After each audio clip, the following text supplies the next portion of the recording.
Uh, Good evening, and good morning, everyone. Welcome all of you to this interactive IPL series. We call this IPL series because you need to interact with the pioneer and then learn. This is the third in the series of lectures today. We have one of the finest microsurgeon and a great friend of mine, Dr. Paco Soldado, uh, who is a specialist in pediatric upper limb surgery and also a pioneer in microsurgery.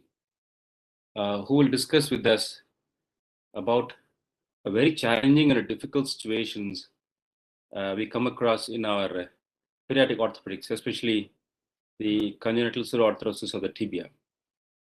I remember when I was doing my post-graduation, one of my consultant, he's also a very close friend of mine, we had a similar case presentation in our ward rounds, in our clinic rounds, where many of the colleagues of many of my seniors there who had a different options for this challenging problem when we had a case discussion. At the time, I was a second year postgraduate. In fact, I was a first year postgraduate about to move to second year. By seeing the deformity alone, I made a plan of going for an amputation and then put the child on a prosthesis. That was the scenario where I could offer the surgery, the amputation, and then making the child or children at the time to be an independent ambulant rather than be, as a having multiple surgeries. But then the scenario is slowly changing because of innovations like Dr. Paco Soldado, where he has utilized the reconstruction using a vascularized periosteal flap from the opposite tibia. And he has also published a great result in the recent Microsurgery Journal. Ladies and gentlemen, this program, it gives a great pleasure and honor to invite Dr. Paco Soldado for this meeting, and we invite him to give this lecture, especially in this challenging situation. Also, this talk is recorded for the purpose of benefits of the viewers across the world in YouTube and also in the Facebook. Thank you very much, Dr. Francisco Soldado, for joining us. Please go ahead. Thank you very much, Terence. This is an honor to be here sharing with my friend. So I'm going to start.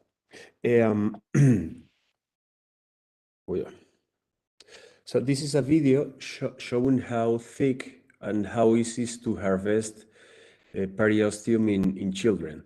Here I'm harvesting the periosteum from the tibia.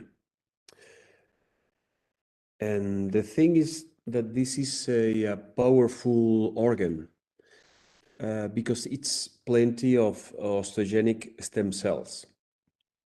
So when you do it vascularized, it's really a vascularized carrier of osteogenic stem cells. So this is the organ to repair the bone. So we take advantage of this. We are in a line of research in vascularized periosteum in which we have produced several papers. Since I did my first case in 2008, and I use it for two situations. One of them is to treat recalcitrant non-unions. So situations in which the non-union is really unfavorable biologically. And the other indication would be to prevent non-union of massive bone allografts. So in the non-union, really, in the children, it's an alternative to the Sakai procedure. So you cannot use the Sakai itself because you have the physis. So so this is the alternative in child. And to prevent non-union of massive bone allograft, this is an alternative to the Kapana technique. So instead of using a fibula, you use this flap. So the rationale is that in the fibula you have the stem cells at the tip of the fibula. While doing this, you are providing a large area of stem cells. In fact, we compared the mean time union of Kapana technique with our technique, and with our technique, you decrease the time to union really significantly. And so the idea is that this this flap revascularizes the allograft. So we did a study in rabbits, and it's not that it's not true. Really, you don't revascularize the allograft. It is able to substitute the allograft, but not revascularize. Okay, so I have used pedicle or free vascularized periosteal flaps from 11 locations so far, and we are going to travel around some of them. The first one I used was, the idea came from the fibula, and this is the same flap as a free vascularized bone flap, but without the bone. So it's based on the fibular vessels. You can add the skin to monitor it. And this is one of the first cases. This child had a osteosarcoma reconstruction of the femur with an allograft, and he had several surgeries, say 6, 7, I don't remember. And with a persistent distal non-union.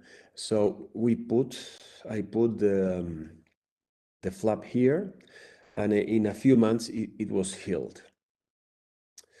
And this is another example from the first cases. Bone defect, 10 centimeters.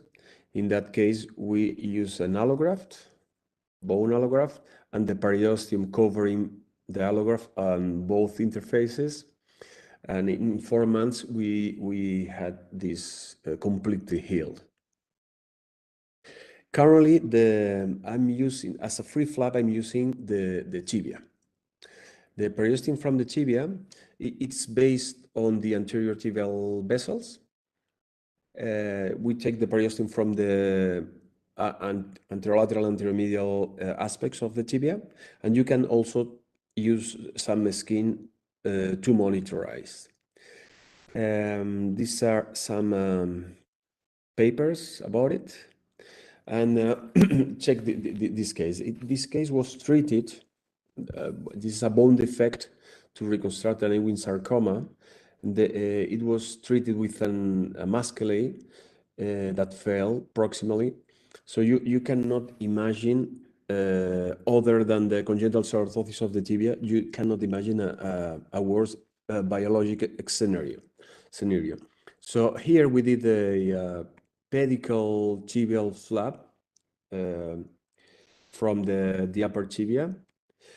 So this is after debridement. You can see maybe 4, 5, 6 centimeters of bone defect that will be covered by the flap.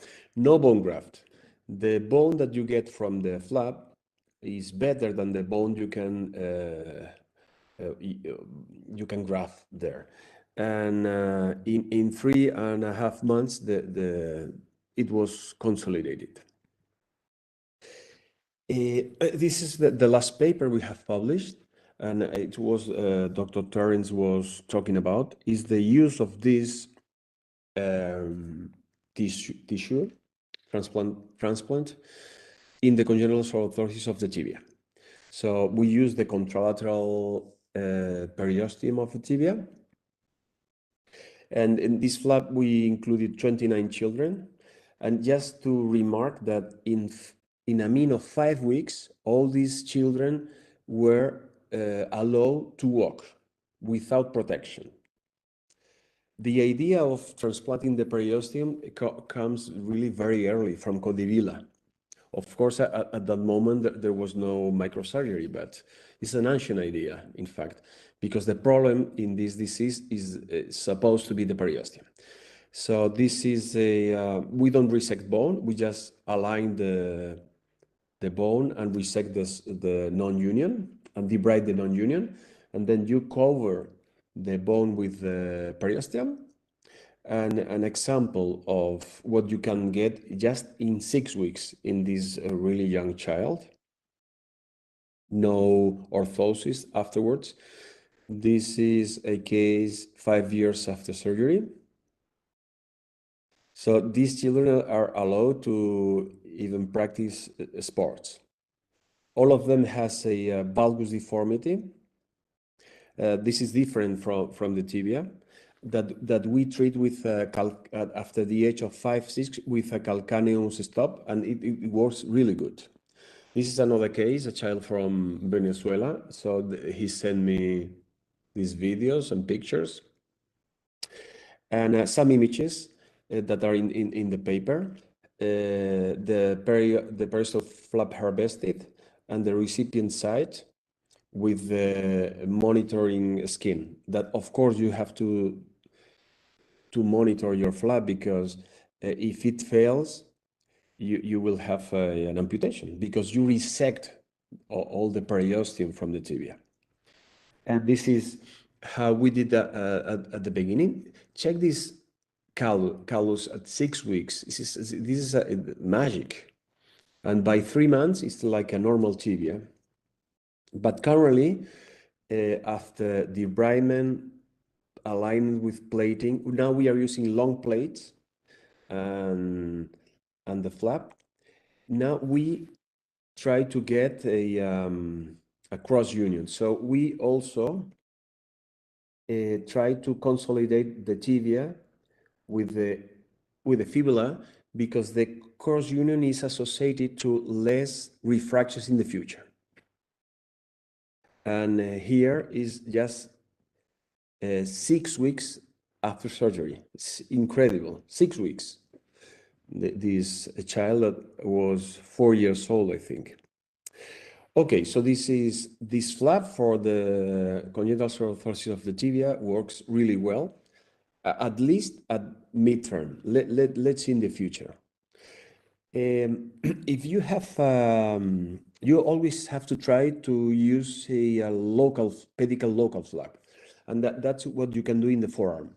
You can take periosteum from the radius based on the anterior interosseous vessels to treat ulna non-union, or you can take periosteum from the ulna based on the posterior interosseous vessels if you have a radius non-union. And this is an example. Of course, in this case, you can debride, put a plate, bone graft, but we just did the biological part, no mechanical part. So this is the flap. You put the flap in the non-union without mechanical treatment, and in 8 weeks, it was consolidated. This is an example of how biology overcomes the mechanical thing. This is one periosteal flap that you will love. This is from the dorsal metacarpal, first metacarpal, and based on the first dorsal metacarpal vessels. And this is the vessel. So we take this periosteum, a pedicle, to treat scaphoid non-unions. And the thing is, the idea came when I visited Dr. Javier Bertelli in Brazil many years ago, and he's using this vessel to take a piece of bone of the distal metacarpal to treat non-union. So it came the idea to use the periosteum, not the bone, but the periosteum. So it was thanks to my visit to Dr. Bertelli that I had this idea. And I think that there is in the future schedule a talk in this technique, also in adults, by Dr. Barrera. So just one case in an adolescent, this non-union with the ischemic images, the bone defect, the periosteum, the vessel, the bone defect cover, and how it's able to heal these non-unions. And this is recent paper in adults, and this is Dr. Sergi Barrera that will give you more information about this technique. Okay, I have used also a periosteum from the iliac bone instead of a bone flap. It's a periosteal iliac flap. It's based, of course, in the deep circumflex iliac vessels, and it's used when you cannot, when the tibia or the fibula is not available, like in this case. So, of course, in this case, I could have used the bone, the iliac bone, but the parents, because of the psychological things, they didn't want us to take bone from the iliac. So we took the periosteum. The child need to stabilize the forearm to be able to propulse himself on the ground. So we did this flap, and you can see how it healed. So it really helped a lot to the parents. It was the parents that gave me the idea. Another example of biology versus mechanics. You can take periosteum from the distal and lateral humerus using the same vessels that you use for the lateral arm flap. So the posterior radial vessels. So in that case, and I have used it for non-unions. And you can see here the periosteal flap retrograde, and how this is non-union, in a failed mechanically treated non-union, the flap at 3 weeks and the flap at 6 weeks and 3 months. So I didn't try to change the fixation. I just did the anatomical work, not mechanical, and you get this. And I think that's the last I'm going to share is that you can take the periosteum from the femur. It's also a myoperiosteal flap, like the iliac flap, based on the same vessels as the EALT. So the descendant branch of the lateral femoral circumflex vessels. And this case is a septic non-union in an adolescent. So when we operated the hip, we saw that all the head and neck was necrotic because it was septic, and because the parents didn't want a prosthetic treatment. We tried to salvage the situation using this myoperiosteal flap. And it healed really fast. It healed really fast. And I think that's all. I want to invite you to this palm tax that we do monthly. And Dr. Jerome has participated many times. And also I want to share this course in Colombia that we are doing in very nice, fresh, complete cadavers. One of them is on techniques in spasticity. One day about upper limb, and another day about lower limb. You can do 1 or 2. And of course, this magnificent course with Dr. Bertelli in November in Colombia, just if you are interested. Many thanks. Many thanks.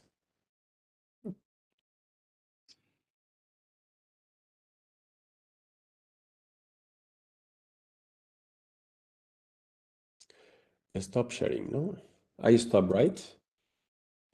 Thank you, Dr. Paco Soldado, for this, wonderful, series of lectures on using the vascularized periosteal bone graft. I think it will be a paradigm shift in treating all non-unions, especially the congenital pseudoarthrosis of the tibia, which was considered as a very difficult and challenging for orthopedic surgeons to treat.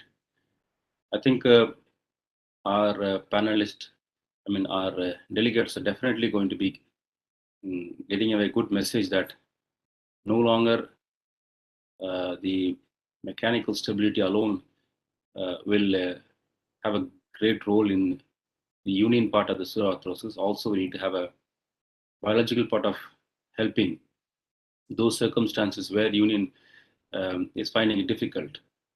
I think all you are serious about using the intraosseous vessels for the upper limb, the distal femoral circumflex for the femur, the iliac circumflex vessels along with the periosteum, and more impressively, the contralateral or the opposite tibia periosteal vascular graft.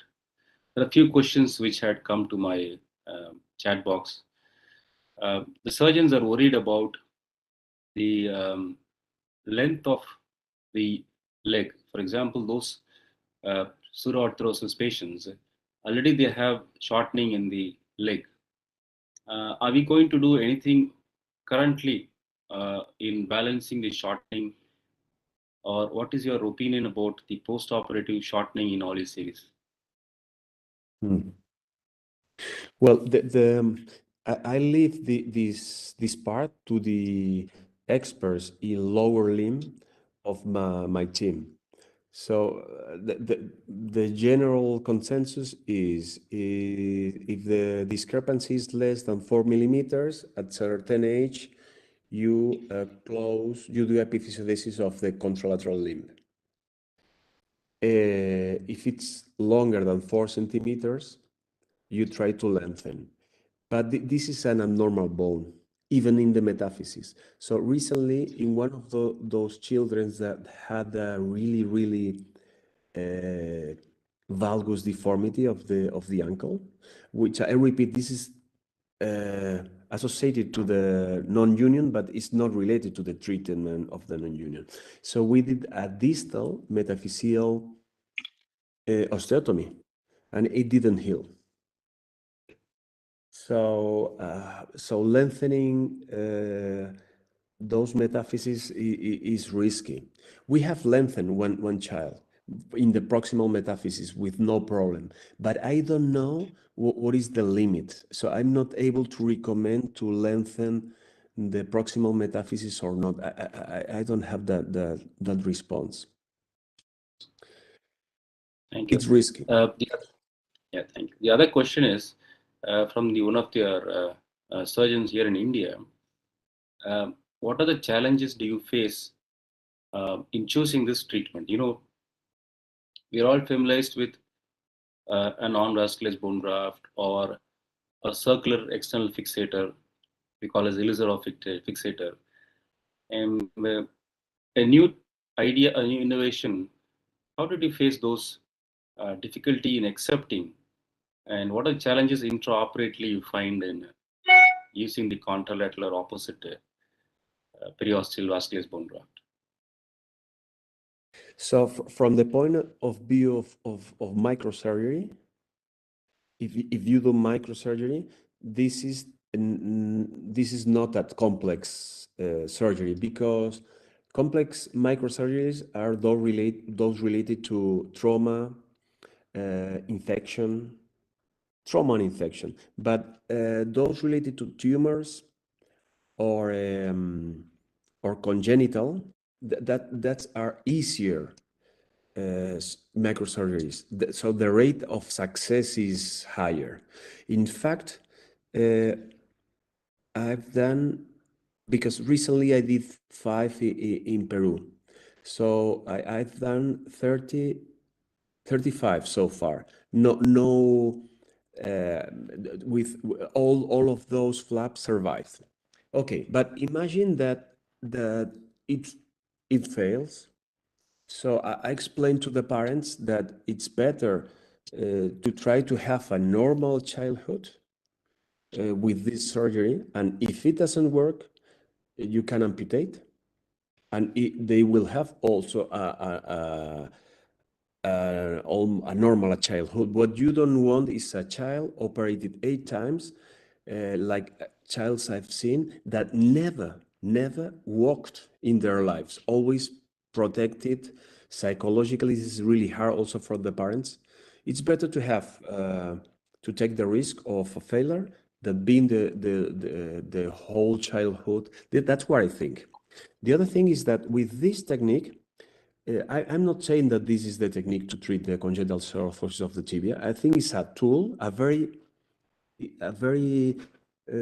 interesting tool, because you can have consolidation in less than 6 weeks. While if you use the cross union technique, the mean time are 7 months. 7 months. And they with the no new protocol, they have very good results. But you use a long plate, you use BMP, which is very really expensive. You use periosteum from the iliac bone, non-vascularized. You use iliac bone graft. You need at least 7 months to consolidate. So I think maybe it's in the middle.